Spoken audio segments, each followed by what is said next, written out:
This is another one of our series about how the freak you would buy the world and why you would want to buy it all. This one's very simple. You see, I didn't need to buy California. I didn't need the United States. They're actually a heavy burden.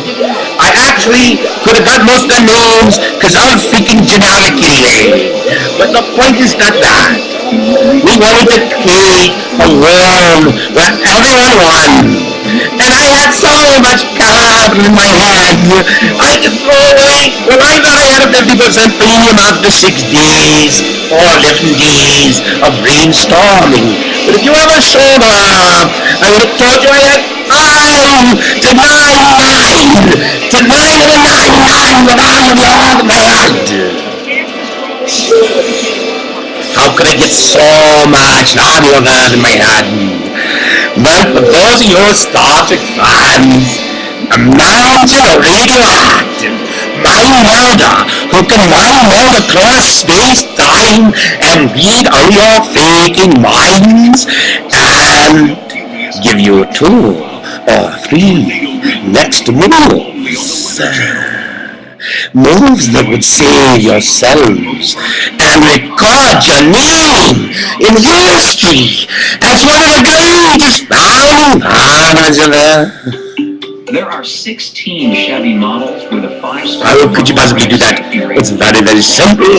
Actually, the biggest part of the plan was all in the world. Because, see, very simple, then I can cancel politics and lawyers and go self-insured and get rid of your crappy health insurance crap, okay? Well, that's just a pyramid. See, I invented technology that would change your houses, your planes, trains, automobiles, that would change your minds and change your lives and put you in my freaking movie.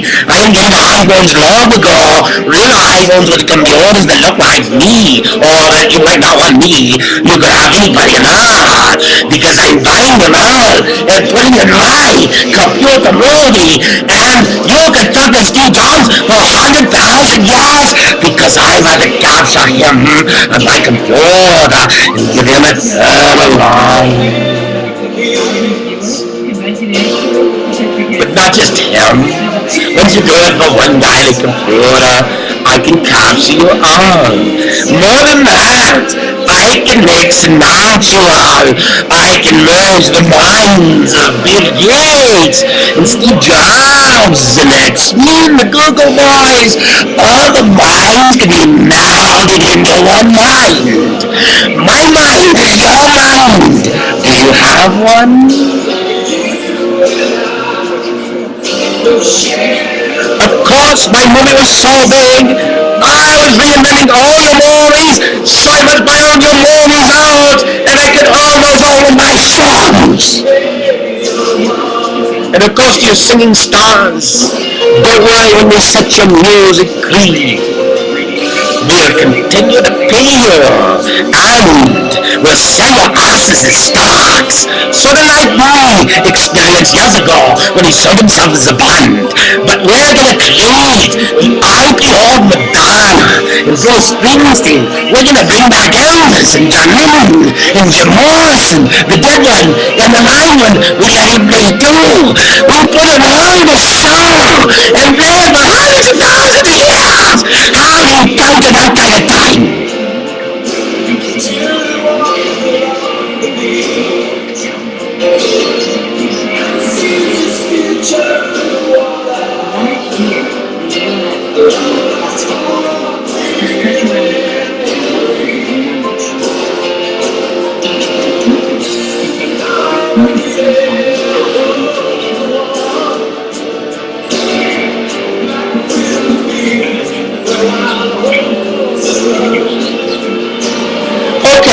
So what's America's best future outside of creating it as a capitalist team? Let's see, my ideas are off your team, because they are off your team, because I claim that they all have them. Anyway, that's not the the point. So American future is really, it's like, oh, you're stuck with the Chinese. You wouldn't want to build shit that cheap anyway. You can't afford it with your minimum wages. So you have either the Chinese, your manufacturers, or get the Indians to do it, or the Vietnamese. But China's nice and big and can handle it in one fell government stroke, and you can't deal with other little countries. Anyway, that's not the point, but it maybe is.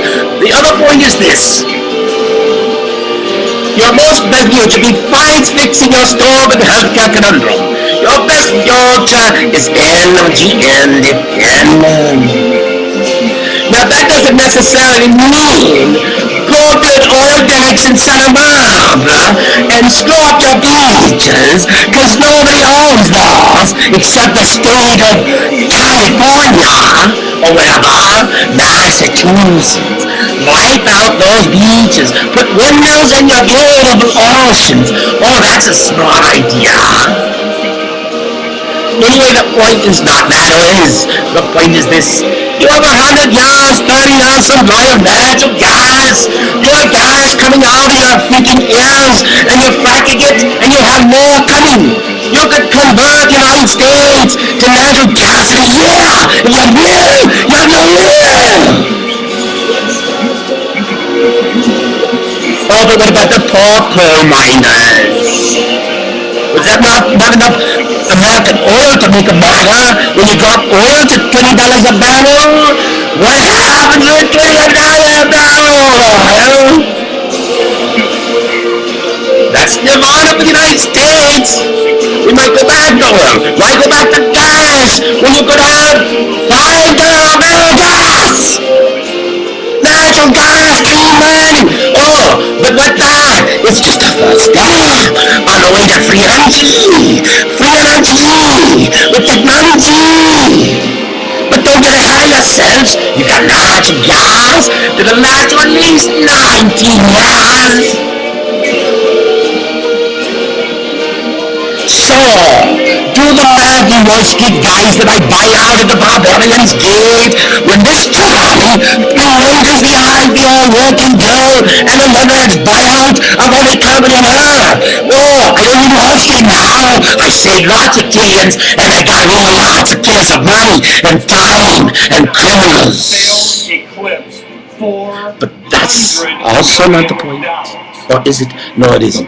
The point is this. Okay, you got rid of all those overhead costs. And you got off oil. And you get off coal because what the fuck? Why pollute your skies? And kill your miners in coal mines when you have all the gas you need. But the problem is, the guys that own the coal mines say, wait a minute, we have to do our coal mines. So I buy your coal mines. I buy your oil companies just to shut the fuckers down. Now, if you can come up with green coal, you open them back up, no problem. But get them go fast. So, but this is the conundrum of interconnected activity.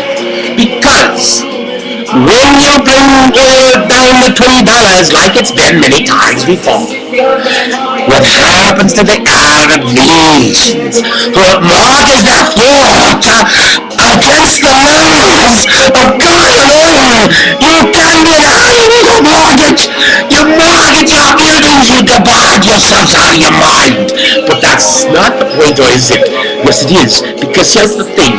Your only choice is an Arab nation when your whole nation is returning to bankruptcy on the back of $20 oil. Let alone Hugo Chavez and the nuclear carrier Russia.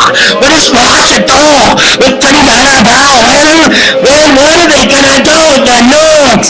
It'll be very valuable to slip a couple nukes across the border. Or find a couple notes. Anybody could slip a couple notes to kill those assholes in America that put your oil at $20. Which made it very simple back when oil was $60 a saw. I bottled the oil of the earth for $99. All the oil interest of the eternity. I buy all your companies of oil. I buy them all, I put them together. To the extent that we need oil, we keep doing oil. But you know what? We own our oil bets. We own our gold bets. We own our all our bets. We own all our commodities. We own our coal and our gas. And we own our technology that can create free energy. Now what do we do with it? Inquiring minds may want to know,